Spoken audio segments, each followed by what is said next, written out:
Hello dear students, मैं हूं मिथिलेश कुमार और आप सभी लोगों का स्वागत करता हूं उदित फार्मेसी के ऑनलाइन लर्निंग प्लेटफॉर्म पर। कैसे हैं आप सभी लोग? आशा करता हूं अच्छे होंगे, स्वस्थ होंगे और मस्त होंगे। फार्माकोलॉजी का टॉप 20 सीरीज़ बहुत ही इंपॉर्टेंट सीरीज़। यहाँ पर बच्चे काफ़ी सारे प्यार दे रहे हैं इसको, मेरे लिए रात दिन आप लोग जग रहे हो, तो भाई आप लोगों को इसका रिजल्ट मिलेगा। और एग्ज़ाम में जितना आप अभी मेहनत कर रहे हो ना, बस ज़्यादा दिन मेहनत नहीं करना है, बात समझो। यही 10 दिन जो इम्पैक्ट डाल के पढ़ लिया, उसका सारा पेपर क्लियर हो जाएगा, कोई दिक्कत नहीं होगी। और ये 10 दिन जो सुख और चैन के चक्कर में रहा, उसका क्या होगा? फिर पेपर दिक्कत होगा। मैं ये नहीं कहता हूं कि आप हर एक क्वेश्चन को रट ही लो, बस सुन लो, समझ लो, कुछ तो आइडिया होना चाहिए, तभी तो पेपर में आप उसके बारे में कुछ रिलेटेड लिखोगे तो एग्जामिनर नंबर देगा, बैक नहीं लगेगा। इसलिए कभी भी किसी क्लास को मिस मत करना। एंड जो बच्चे हमारे साथ रात दिन लगे हुए हैं, उनको बहुत बहुत शुक्रिया, आभार। मैं आपके लिए भी रात दिन जगाता रहूँगा। और इस बार का एक ही सपना है कि हर एक बच्चा जो भी मेरे साथ जुड़ा है, मेरे को जानता है, मेरे साथ पढ़ रहा है, उसका एक भी पेपर में बैक नहीं लगेगा। और मैं पूरी गारंटी के साथ कहता हूं, अगर हर एक क्लास आप कर लेते हैं, कोई बैक नहीं लगेगा, है ना? हाँ, ये काम मैं 6 साल से करता आ रहा हूं, ये मेरा 7वां साल है। इस साल भी मैं करके दिखाऊंगा और आप लोग पास होंगे और आप खुद कहेंगे कि हाँ सर, जो आपने पढ़ाया वही आया। ठीक है, चलो शुरू करते हैं इस एनर्जी के साथ। फार्माकोलॉजी का टॉप 20 सीरीज पार्ट 10 में हमारा क्वेश्चन नंबर 8 है, right short note on. Short note हम लोगों को लिखना है किसके ऊपर? मायोटिक्स एंड माइड्रिएटिक्स के ऊपर। ये बहुत ही इंपॉर्टेंट पार्ट है भाई। मायोटिक्स क्या होते हैं, माइड्रिएटिक्स क्या होते हैं, इसके ऊपर शॉर्ट नोट लिखना है। एंड फिर क्वेश्चन नंबर 2 है, drugs used in glaucoma. Glaucoma में कौन कौन से ड्रग्स यूज होते हैं उसके बारे में लिखना है। ठीक है, हाँ। तो मायोटिक्स क्या होते हैं, माइड्रिएटिक्स क्या होते हैं, ग्लूकोमा में कौन कौन से ड्रग यूज़ होते हैं, इन सब के बारे में हम लोगों को पढ़ना है, अच्छे से समझना है, ये टॉपिक हमारा। ठीक है, हाँ चलो। बिल्कुल आसान शब्दों में अगर समझाऊं तो मायोटिक्स ऐसे एजेंट होते हैं, एक एमसीक्यूज भी यहाँ से बनता है कि मायोटिक्स क्या होते हैं सर? तो मायोटिक्स ऐसे ड्रग्स होते हैं, ऐसे ड्रग्स होते हैं जो आंखों का प्यूपिल होता है ना, प्यूपिल देख रहे हो बीच में काला वाला है ना, ये प्यूपिल, ये आंखों की जो पुतली है, इसको जो संकुचित कर दे, कॉन्स्ट्रिक्टेड प्यूपिल को कर दे, उसको हम लोग क्या कहते हैं? मायोटिक्स कहते हैं। मायोटिक्स यानी मायोटिक्स ऐसे ड्रग्स होते हैं जो आपके आंखों की पुतलियों को सिकोड़ दे, संकुचित कर दे, उसको मायोटिक्स कहते हैं। ठीक है, जो प्यूपिल को डायलेट कर दे उसको माइड्रिएटिक्स कहते हैं।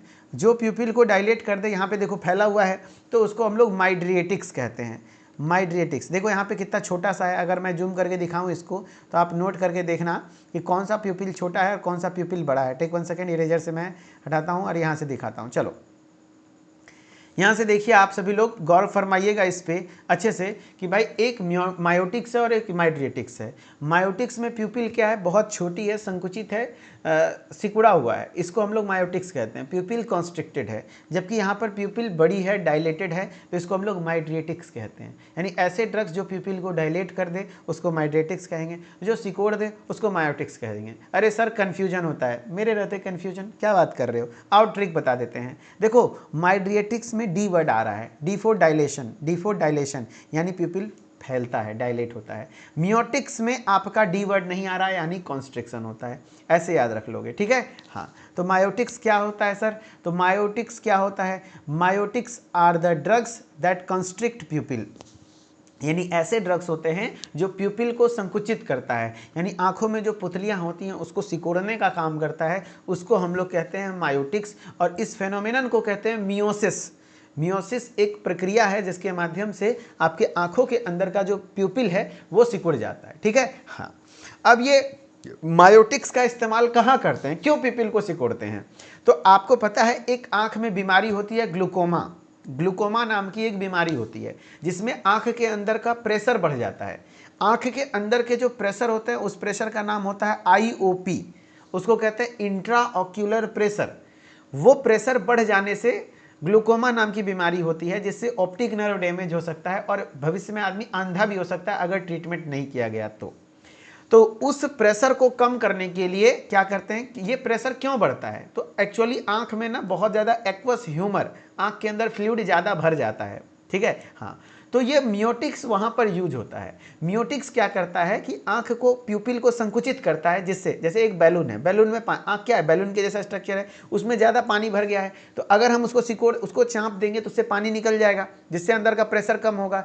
जस्ट लाइक दैट ये मियोटिक्स क्या करता है, इंट्राओक्यूलर प्रेशर को कम करता है by aqueous humour drain out, यानी उसके अंदर का जो फ्लूइड है उसको ड्रेन आउट करके। समझ गए? हाँ, यानी ये क्या करता है, they reduce intraocular pressure in glaucoma by contracting the ciliary muscles, आंखों की जो सिलियरी मसल्स हैं उनको कॉन्ट्रैक्ट करता है, and increasing the outflow of aqueous humour, आंख के अंदर का जो फ्लूइड है उसको एक्वस ह्यूमर कहा जाता है। अगर मैं दिखाऊं एक्वस ह्यूमर, तो यहाँ पे देखो, ये देखो एक्वस ह्यूमर है, ये आपको मैं बता रहा हूँ, ये देखो प्रेशर बढ़ जाता है ना, ये आंख में ये यहाँ पे फ्लूइड पाया जाता है, इसको एक्वस ह्यूमर कहते हैं। ये फ्लूइड ज़्यादा बनने की वजह से ऐसा होता है, ठीक है। हाँ, जिससे कि ऑप्टिक नर्व डैमेज हो सकता है, ग्लूकोमा में ऐसा सिचुएशन आता है, फिर आंखें खराब हो सकती है। ग्लूकोमा का आंख कुछ इस प्रकार से दिखने लग जाता है, देखो यहाँ पर आंख के ऊपर प्रेशर ज़्यादा पड़ता है, ऑप्टिक नर्व डैमेज हो सकता है। तो वैसे सिचुएशन में क्या करता है कि जो प्यूपिल जब संकुचित होती हैं, तो प्यूपिल संकुचित होने के लिए जो आंखों की सिलियरी मांसपेशियां वो भी संकुचित होती हैं। संकुचित, जैसे बैलून के अंदर उसको संकुचित करेंगे तो उसका पानी बाहर निकलेगा ना। हाँ, जब पानी बाहर निकलेगा, अगर बैलून में पानी भरा हुआ है तो पानी बाहर निकलेगा। हाँ, तो उससे क्या होगा, उसके अंदर का प्रेशर घटेगा और फिर ग्लूकोमा ठीक हो जाएगा। तो इसलिए मियोटिक्स यहाँ यूज होता है। तो मियोटिक्स, सबसे पहली बात क्या है, ऐसे ड्रग्स हैं जो प्यूपिल को कॉन्स्ट्रिक्ट करता है। यस, ये मियोसिस फिनोमेनन शो करता है। दे रिड्यूस इंट्राओक्यूलर प्रेशर, ये इंट्राओक्यूलर प्रेशर को रिड्यूस करने का काम करता है in glaucoma by contracting the ciliary muscles, आंखों के अंदर जो सिलियरी मांसपेशियां हैं उसको संकुचित करता है, and increasing the outflow of aqueous humour, आंख के अंदर कोई फ्लूइड को एक्वस ह्यूमर कह रहे हैं, तो उस एक्वस ह्यूमर को बाहर करने, आउटफ्लो मतलब उसको बाहर निकालने में मदद करता है थ्रू द ट्रेब्यूकुलर मेसवर्क, जिसको कैनाल ऑफ स्क्लेमेन कहते हैं, एक रास्ता है उसके माध्यम से। अब कुछ एग्जाम्पल याद करो भाई, कौन कौन से ड्रग्स हैं जो कि आपके मियोटिक्स हैं, कौन कौन से ड्रग्स हैं, तो पिलोकार्पिन है, फाइसोस्टिग्मिन है, ये सब कोलिनर्जिक ड्रग्स होते हैं। याद करो, हमने बताया था शुरुआत में, कोलिनर्जिक ड्रग्स क्या करते हैं, प्यूपिल का कॉन्स्ट्रिक्शन करते हैं, मियोसिस कॉज करते हैं। तो वही मियोटिक क्या है, मियोटिक्स ऐसे ड्रग्स हैं। देखो, वन लाइनर क्वेश्चन पूछता हूँ, वन लाइनर याद होता है आसानी से, फिर उसको लिख लेना। मियोटिक्स क्या करता है, प्यूपिल को कॉन्स्ट्रिक्शन करता है, जिसको हम लोग मियोसिस कहते हैं, करेक्ट। हाँ, मियोटिक्स क्या करता है, इंट्राओक्यूलर प्रेशर बढ़ाएगा या घटाएगा। एक बार ये भी पूछा गया था, आईओपी का फुल फॉर्म, तो आईओपी का फुल फॉर्म होता है इंट्राओक्यूलर प्रेशर। कहाँ पे लगता है, आंख के अंदर लगता है, किसके वजह से, ये एक एक्वस ह्यूमर है, अगर ये ज़्यादा बनने लगता है तो होता है। तो बताओ भाई, मियोटिक्स क्या करेगा, आईओपी बढ़ाएगा या घटाएगा। तो आप सोचो, मियोटिक्स चूंकि प्यूपिल को संकुचित कर रहा है, प्यूपिल संकुचित तभी होगा जब आंखों की सिलियरी मांसपेशियां संकुचित होंगी। एक बैलून है आंख, बैलून में पानी भरा हुआ है, जैसा स्ट्रक्चर आंख है, अगर बैलून को चापोगे तो उसके अंदर पानी बाहर निकलेगा, पानी बाहर निकलेगा तो प्रेशर बढ़ेगा या घटेगा, तो घटेगा। तो यहाँ पे प्रेशर कम करता है, ये रिड्यूस करता है इंट्राओक्यूलर प्रेशर को ग्लूकोमा में, जिससे क्या होता है कि आपका आउटफ्लो ऑफ एक्वस ह्यूमर, यानी एक्वस ह्यूमर जो फ्लूइड है वो उसका आउटफ्लो बढ़ जाता है, एंड फिर वो फ्लूइड बाहर निकलता है, तो फिर ग्लूकोमा ठीक होता है। समझ गए बात को। हाँ, ये होते हैं मियोटिक्स। जैसे ये देखो, मियोटिक्स मैं दिखा रहा हूँ, मियोटिक्स में आपको मैंने बताया पिलोकार्पिन और फाइसोस्टिग्मिन ड्रग है। ये क्या किया, प्यूपिल का कॉन्स्ट्रिक्शन को किया, यानी प्यूपिल को संकुचित कर दिया। वैसे माइड्रेटिक्स है, माइड्रेटिक्स क्या होता है, तो एट्रोपिन और स्कोपोलामाइन, इसका एग्जाम्पल है एट्रोपिन और स्कोपोलामाइन। आपको मैं बताऊंगा, एट्रोपिन भी एंटीकोलिनर्जिक ड्रग है, स्कोपोलामाइन भी एंटीकोलिनर्जिक ड्रग है। ये क्या करता है, आपके प्यूपिल को डायलेट कर देता है, वैसोडाइलेशन। अच्छा सर, एट्रोपिन का उपयोग कहाँ करते हैं, तो एक्चुअली जब आप आंख का जांच वगैरह करेंगे ना, तो आंखों को डायलेट करके आंख में पहले एक ड्रॉप दिया जाता है, ठीक है। हाँ, उससे आंखों की प्यूपिल्स डायलेट हो जाती है, जिससे उसका एग्जामिनेशन करना आसान होता है, उसमें यूज होता है। एक सवाल बनता है, आप लोग बताना, वैसे कॉमन सेंस का सवाल है, आप लोग जवाब देके बताओ, फिर मैं आंसर बताऊंगा। बताओ, एट्रोपिन का उपयोग, क्या एट्रोपिन का उपयोग ग्लूकोमा में कर सकते हैं, ग्लूकोमा में कर सकते हैं, यस और नो, यस और नो, यस और नो जवाब दो। मैं चैट सेक्शन ओपन कर रहा हूं, आप लोगों से थोड़ा सा इंट्रोगेटरी सेशन है, देखते हैं आप लोग कॉमन सेंस कितना लगा पा रहे हैं कि बताओ भाई, एट्रोपिन का उपयोग कर पाएंगे, करेंगे, बताओ। देखते हैं सारे बच्चे क्या आंसर कर रहे हैं। वाह ग्रेट, मोस्टली बच्चे नो कह रहे हैं। क्यों, समझो बात को, ये एट्रोपिन और प्यूपिल को डायलेट कर रहा है, समझ रहे हो बात को, सिलियरी मसल्स और भी रिलैक्स हो रहे हैं, और ज़्यादा यहाँ पे ह्यूमर भरेगा, पानी भर जाएगा और प्रेशर बढ़ा देगा, आँख खराब हो जाएगा। तो याद रखना, ग्लूकोमा के पेशेंट को गलती से भी एट्रोपिन नहीं दिया जाता है। नो नो, ग्लूकोमा के पेशेंट में वन लाइनर क्वेश्चन है कि बताओ ग्लूकोमा के पेशेंट में कौन सा दवा नहीं देना है, एट्रोपिन, क्योंकि ये माइड्रेटिक्स है, माइड्रेटिक्स नहीं चलता है ग्लूकोमा के पेशेंट में। जैसे आस्थमा के पेशेंट में बीटा ब्लॉकर नहीं दिया जाता है, बीटा ब्लॉकर नहीं दिया जाता क्योंकि ये ब्रोंको कॉन्स्ट्रिक्शन कॉज करता है। ये सब वन लाइनर क्वेश्चन है। आस्थमा के पेशेंट को बीटा ब्लॉकर नहीं देना है क्योंकि उसका सांस लेने में तकलीफ होगी, है ना, और ब्रोंको कॉन्स्ट्रिक्शन कर देगा। ठीक है। अब देखो क्लासिफिकेशन ऑफ मायोटिक्स, यानी मायोटिक्स के क्लासिफिकेशन। कुछ होते हैं जो डायरेक्ट एक्टिंग मायोटिक्स होते हैं जिसमें कोलिनर्जिक एगोनिस्ट है, ये डायरेक्टली स्टिमुलेट करते हैं आंखों में जो मस्कैरिनिक रिसेप्टर यानी एम रिसेप्टर है उसको, जैसे एग्जांपल में पिलोकार्पिन और कार्बाकोल है।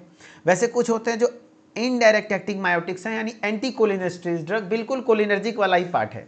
ये क्या करते हैं, एसिटाइल कोलिनेस्ट्रेज एंजाइम को इनहिबिट करता है।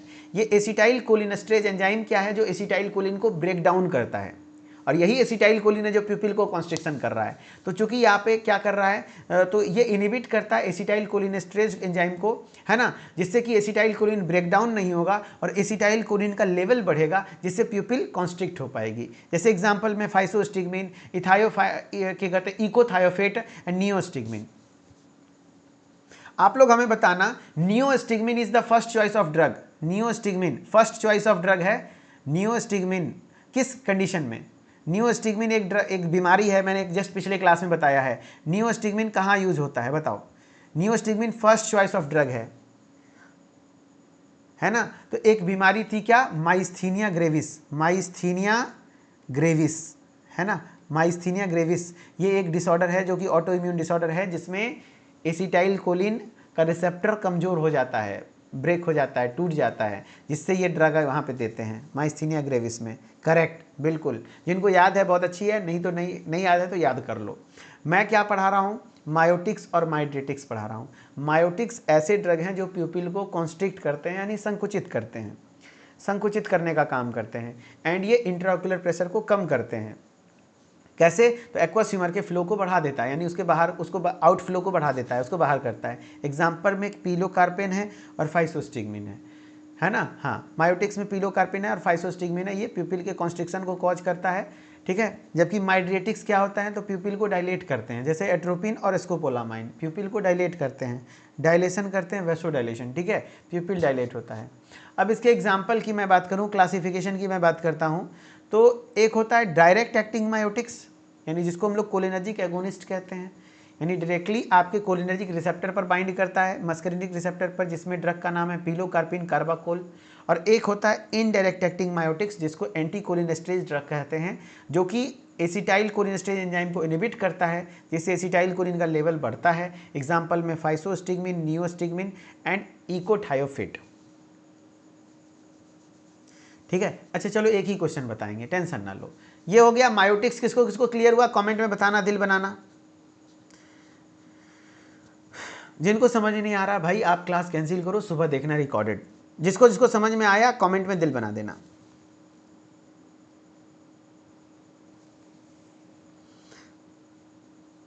चलो बहुत बढ़िया, जिसको जिसको समझ में आया बहुत अच्छी बात है। हाँ वेरी गुड, नहीं आया रट लो, वेरी गुड, बहुत बढ़िया।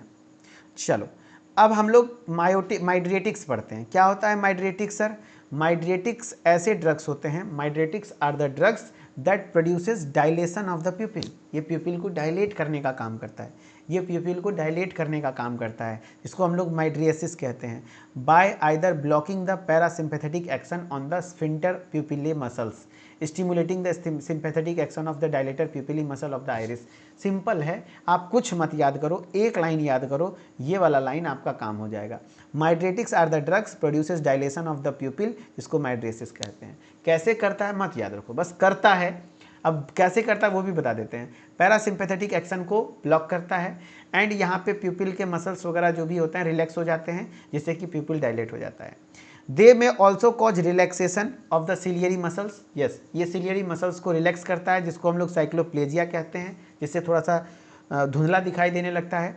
एंड देखो माइड्रेटिक्स का उपयोग कहाँ करते हैं, मैंने बताया था माइड्रेटिक्स का उपयोग एक्चुअली आई एग्जामिनेशन, आंखों के चेकअप में करते हैं। तो mydriatics are the drugs used for diagnostic eye examination in the treatment of certain ocular condition. जैसे एग्जांपल में एट्रोपिन, बहुत इंपॉर्टेंट एग्जांपल है। एट्रोपिन एक माइड्रेटिक्स ड्रग है। एट्रोपिन एक क्या है, माइड्रेटिक ड्रग है जो कि आपके माइड्रेसिस कॉज करते हैं, यानी प्यूपिल को डायलेट करते हैं। अगेन रिपीट कर रहा हूँ, मायोटिक्स ऐसे ड्रग्स हैं जो कि प्यूपिल के कॉन्स्ट्रिक्शन करते हैं। एग्जाम्पल में पिलोकार्पिन, फाइसोस्टिग्मिन। माइड्रेटिक्स ऐसे ड्रग हैं जो कि प्यूपिल को डायलेट करते हैं। एग्जाम्पल में एट्रोपिन और स्कोपोलामाइन है, एट्रोपिन और स्कोपोलामाइन है, ठीक है। हाँ, अब एक क्लासिफिकेशन ऑफ माइड्रेटिक्स। माइड्रेटिक्स के कितने टाइप्स होते हैं, कैसे होते हैं, क्या होते हैं। तो देखो भाई, एक होता है एंटी मस्कैरेनिक जो कि पैरासिम्पैथोलाइटिक के नाम से जाना जाता है। ये क्या करते हैं, ब्लॉक करते हैं मस्कैरेनिक रिसेप्टर, यानी एम रिसेप्टर को ब्लॉक करते हैं, जिससे आपका जो आंखों के अंदर स्फिंक्टर मसल है वो रिलैक्स हो जाता है, सिलियरी मसल्स रिलैक्स हो जाते हैं, जिससे प्यूपिल डायलेट कर जाता है। एग्जाम्पल में एट्रोपिन है, एग्जाम्पल में एट्रोपिन है, होमाएट्रोपिन है, साइक्लोफेंटोनेट है, ट्रोपिकामाइड है। आप कुछ नहीं, एक एट्रोपिन याद रख लोगे काम हो जाएगा, इंपॉर्टेंट ड्रग है। एंड एक होता है sympatholytic mydriatics. Sympatholytic mydriatics they stimulate alpha 1 receptors, sorry sympatholytic नहीं, सिम्पैथोमिमेटिक, यानी सिंपैथेटिक नर्वस सिस्टम को क्या करेगा, स्टिमुलेट करेगा, जिससे प्यूपिल डायलेट हो गए। तो ये अल्फा 1 रिसेप्टर को स्टिमुलेट करता है, जिससे आपका प्यूपिल डायलेट हो जाता है। Dilator प्यूपिल contracts, प्यूपिल dilates, overall प्यूपिल dilate हो जाते हैं। जैसे फिनाइलेफ्रिन, ड्रग का नाम है फिनाइलेफ्रिन, ठीक है। हाँ, तो ये था आपका माइड्रेटिक्स। तो आई होप कि आपने मियोटिक्स और माइड्रेटिक्स को अच्छे से समझा होगा। अब हम लोग पढ़ते हैं ड्रग्स यूज्ड इन ग्लोकोमा, उसके बाद मैं कराऊंगा क्वेश्चन, तब आएगा आपको कॉन्फिडेंस, ठीक है। ड्रग्स यूज्ड इन ग्लोकोमा, ग्लोकोमा में कौन कौन सी ड्रग्स यूज होते हैं, ठीक है। हाँ, तो देखो ये ग्लोकोमा एक आई डिजीज़ है, आई डिजीज़ है। देखो क्या लिख रहा है, glaucoma is an ocular, ocular का मतलब है आंखों से संबंधित बीमारी है, in which IOP, intra ocular pressure, IOP का फुल फॉर्म देखो मैंने बताया था, intra ocular pressure is increased, ये बढ़ जाता है, more than 21 mm of Hg, 21 mm of Hg से ज़्यादा हो जाता है। देखो आंखों के अंदर प्रेशर रहना जरूरी है, कुछ नॉर्मल, जैसे 21 mm ऑफ Hg तक है तब तक तो ठीक है, लेकिन अगर इससे ज़्यादा प्रेशर होता है तो वो ग्लूकोमा बीमारी हो जाती है ना। हाँ, तो क्या होता है, ग्लोकोमा एक ऑक्यूलर डिजीज़ है, एक आंखों की बीमारी है जिसमें इंट्रा ऑक्यूलर प्रेशर इंक्रीज हो जाता है, more than 21 mm of Hg, 21 mm of Hg से ज़्यादा हो जाता है। Cause damage to the optic nerve, है ना, इससे क्या होते हैं, damage to the optic nerve. अगर प्रेशर ज़्यादा होता है, मान लो आंखों के अंदर प्रेशर ज़्यादा हो गया, तो पीछे साइड में पाया जाता है ऑप्टिक नर्व। यही ऑप्टिक नर्व है जो आपके दिमाग को सिग्नल पहुंचाता है कि आप क्या देख रहे हो, तो वो ऑप्टिक नर्व डैमेज होने लग जाता है ना, जो कि प्रोड्यूसिंग विजुअल लॉस, जिससे क्या होगा, विजुअल लॉस हो जाएगा, इन फ्यूचर आपको देखने में दिक्कत होगी, यानी हो सके तो अंधे भी हो सकते हैं। यानी क्या बोला, ग्लूकोमा एक ऑक्यूलर डिजीज़ है, बीमारी, आंखों की बीमारी है जिसमें इंट्रा ऑक्यूलर प्रेशर इंक्रीज हो जाता है, बढ़ जाता है, more than 21 mm of Hg, 21 mm of Hg से ज़्यादा हो जाता है। Cause damage to the optic nerve, जिससे ऑप्टिक नर्व डैमेज होते हैं, and producing visual loss, visual loss देखने को मिलता है, यानी कि आपको आंखें से दिखाई नहीं देगी। ग्लूकोमा एक न्यूरो डिजेनरेटिव कंडीशन है। क्यों बोला न्यूरो डिजेनरेटिव, क्योंकि ऑप्टिक नर्व डिजेनरेट कर रहा है, दैट अफेक्ट्स द आई, आंखों को अफेक्ट करता है, associated with an increase in IOP, यहाँ पर आईओपी बढ़ जाती है, कितना बढ़ता है, 21 mm ऑफ Hg से ज़्यादा हो जाता है, ठीक है, ठीक है। हाँ, तो देखो ये आंखों का एक बेसिक स्ट्रक्चर है, समझाता हूँ। ये प्यूपिल है, यही डायलेट और कॉन्स्ट्रिक्ट होता है, यहाँ पर आपका फ्लूइड पाया जाता है जिसको हम लोग एक्वस ह्यूमर कहते हैं, और यही एक्वस ह्यूमर ज़्यादा भर जाने की वजह से प्रेशर बढ़ता है, ठीक है। हाँ, नॉर्मल आईज में देखो, हेल्दी आई में बहुत अच्छा है, लेकिन ग्लूकोमा वाले आई में आंखों के ऊपर प्रेशर ज़्यादा हो जाता है, जिससे कि ऑप्टिक नर्व डैमेज हो सकते हैं। अब कौन कौन से दवाएँ यहाँ पर यूज़ करेंगे, ग्लूकोमा के ट्रीटमेंट में कौन कौन सी ड्रग्स यूज करेंगे, याद करो। तो हमने बताया drugs used in glaucoma and their pharmacological actions.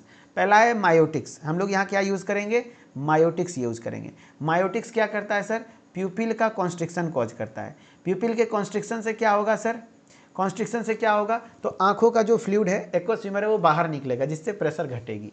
जैसे पिलोकार्पेन, पिलोकार्पेन एक टर्सरी एमाइन है, यूज होता है माइटोटिक एजेंट के तौर पर, दैट इज एडमिनिस्टर्ड टॉपिकली यानी आई ड्रॉप के फॉर्म में एडमिनिस्टर किया जाता है, and is absorb well through cornea, और कॉर्निया के द्वारा ये एब्जॉर्ब हो जाता है।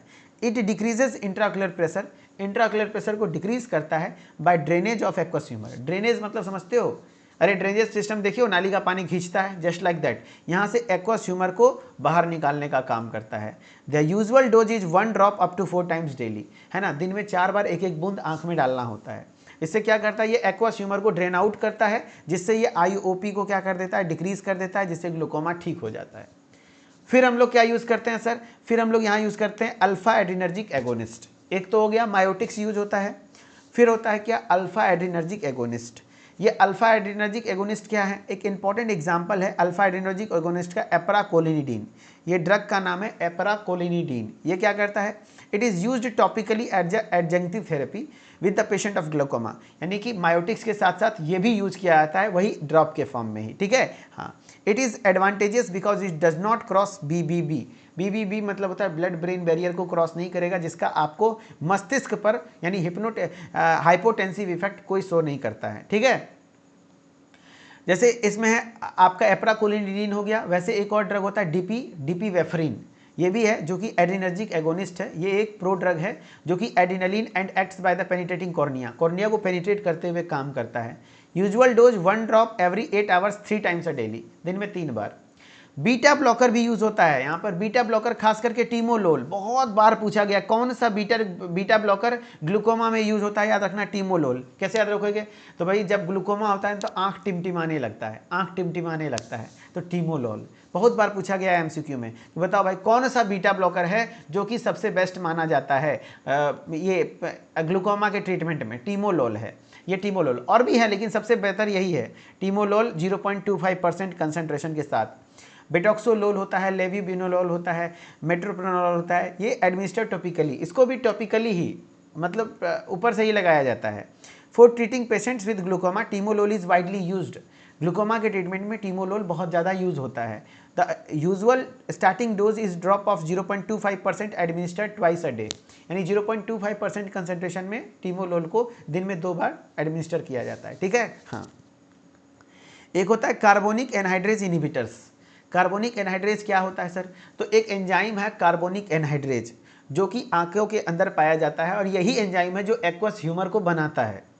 तो अगर हम इस एंजाइम को ही इनहिबिट कर देंगे, जिससे वो ह्यूमर बनना बंद हो जाएगा, यानी कि वो फ्लूइड बनना बंद हो जाएगा, और फ्लूइड बनना बंद होगा तो प्रेशर कम हो जाएगा, ठीक है। हाँ, तो दिस इंक्लूड एसिटाजोलामाइड, जैसे एसिटाजोलामाइड ड्रग हो गया जिसको ओरल या IV रूप से दिया जाता है, डोराजोलामाइड सिर्फ टॉपिकल रूट से दिया जाता है, एंड ब्रिंजोलामाइड टॉपिकल रूट से दिया जाता है। टॉपिकल मतलब समझते हो, ड्रॉप वगैरह सरफेस, IV मतलब इंजेक्शन, ओरल मतलब दवा मुंह से खाना। These agents acts on reduce to intraocular pressure by decreasing the formation of aqueous humor। ये भी इंट्राक्युलर प्रेशर को कम करता है, लेकिन कैसे, by decreasing the formation of aqueous humour, aqueous humour के बनने की प्रक्रिया को रोक करते नहीं, बनाना बंद कर देता है, जिससे आपका इंट्राक्युलर प्रेशर रिड्यूस होता है। दे इनिबिट द एंजाइम, ये एंजाइम को इनिबिट करता है, कौन सा, कार्बोनिक एनहाइड्रेज एंजाइम्स को इनिबिट करता है नॉन कॉम्पिटिटिवली, यानी इस एंजाइम को इनिबिट करता है, जिससे क्या होता है, पेशेंट का एक्वस ह्यूमर बनना बंद होता है, एंड उसके अंदर क्या होता है, IOP घट जाता है, ठीक है। पेशेंट विद ग्लूकोमा में take 250 mg and 1000 mg per day, dose होता है 250 mg से 1000 mg तक दिया जा सकता है। फिर ऑस्मोटिक एजेंट यूज होता है, ऑस्मोटिक एजेंट में मेनिनटॉल है, मेनिनटॉल 20% दिया जाता है। ये क्या करता है, आपके आंखों के फ्लूइड को खींच करके ब्लड में लेके जाता है, ठीक है। हाँ, these drugs reduces intraocular pressure by drawing fluid from the eye into the blood by osmotic action, यानी ये क्या करता है, आंखों के अंदर के जो फ्लूइड हैं उसको खींच करके ब्लड में लेके जाता है, क्योंकि ये ऑस्मोटिक एक्शन शो करता है, इस वजह से आंखों का अंदर प्रेशर कम करता है। जैसे मेनिनटॉल है, ग्लिसरॉल है, लेकिन मेनिनटॉल ज़्यादातर यूज होता है, 20% मेनिनटॉल, ठीक है। हाँ, तो ये था आपका ग्लूकोमा। ग्लूकोमा में मेनली कौन कौन से ड्रग यूज होते हैं, तो एक तो मायोटिक्स यूज होता है, इंपॉर्टेंट ड्रग है पिलोकार्पिन, देखो मायोटिक्स यूज होता है जो कि पिलोकार्पिन। अल्फा एड्रीनर्जिक एगोनिस्ट में एप्राकोलिनिडीन और डिपीवेफ्रिन आ गया, बीटा ब्लॉकर में टीमोलोल आ गया, कार्बोनिक एनहाइड्रेज में एसिटाजोलामाइड आ गया, ऑस्मोटिक एजेंट में मेनिनटॉल आ गया। ये कुछ ड्रग्स हैं जो कि यूज होते हैं, ठीक है। अब यहाँ से सवाल बने हुए हैं, जो आप लोग सवाल करके दिखाओ। क्वेश्चन चैट ओपन करता हूँ मैं, ठीक है। चलो भाई, क्वेश्चन है, क्वेश्चन करके दिखाओ, तब समझे कि हाँ भैया समझ गए। चलो क्वेश्चन करके दिखाओ भाई।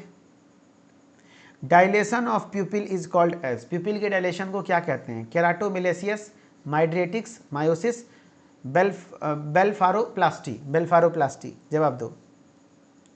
Dilation of pupil is called as, pupil के डायलेशन को क्या कहते हैं?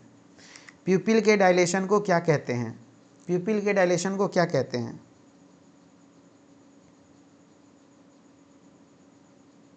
तो प्यूपिल के डायलेशन को हम लोग, चूंकि D4 डायलेशन, D4 देखो D है ना, माइड्रेटिक्स है ना, माइड्रेटिक्स आ गया ना जवाब।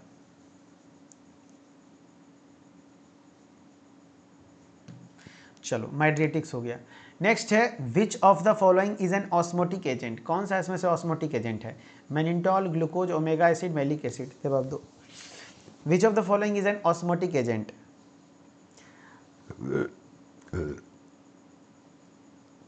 तो इसमें से कौन सा ऑस्मोटिक एजेंट है? तो आंसर हो जाएगा A, mannitol. Very good, mannitol. Constriction of pupil is called as, pupil के कॉन्स्ट्रिक्शन को क्या कहते हैं? Miotics, mydriatics, glaucoma, colour blindness. तो प्यूपिल के कॉन्स्ट्रिक्शन को, प्यूपिल के संकुचन को क्या कहते हैं? मायोटिक्स कहते हैं, miotics. IOP stands for, IOP किसको कहा जाता है? तो IOP stands for intraocular perfection, नहीं, intraocular pressure, yes, intraocular pressure, intra ovary pressure, intraocular pressure, ये सब नहीं होगा, answer B. Constriction of pupil is called as miotics, ठीक है, तो है, ठीक है, ठीक है। चलो, एट्रोपिन सल्फेट काफी बार पूछा हुआ है, atropine sulphate is used as, atropine mydriatic है, माइड्रेटिक है, मायोटिक है, सेडेटिव है, नन। IOP को किससे मापते हैं सर? एक टोनोमीटर आता है, IOP मापने वाले मशीन को क्या कहते हैं बताता हूँ। ऐसे आंख में एक गन जैसा रहता है, सटा के देखा जाता है। इंट्राओक्यूलर प्रेशर को मापने वाला यंत्र का नाम टोनोमीटर होता है शायद, हाँ, टोनोमीटर। मापने के लिए टोनोमीटर का उपयोग किया टोनोमीटर का उपयोग किया जाता है, प्रक्रिया को टोनोमेट्री कहते हैं। Tonometry, tonometer. ये देखो इस तरीके से नापा जाता है, देखो दिख रहा है, टोनोमीटर। मुझे याद था लेकिन थोड़ा कंफ्यूज हो गया था, सॉरी गाइस। आप लोग भी सोच रहे हो कि गूगल से मास्टर देख लेता है, गलत इन्फॉर्मेशन देने से अच्छा है देख के बता दो। देखो टोनोमीटर, ये देखो, ये टोनोमीटर है, ये टोनोमीटर है। आंखों को इस तरीके से चेक किया जाता है, ये है टोनोमीटर, है ना, इससे पता चलता है। देखो इनका 17 mm ऑफ Hg यहाँ दिखे जाता है, 17 mm ऑफ Hg इनका प्रेशर है, ठीक है। चलो,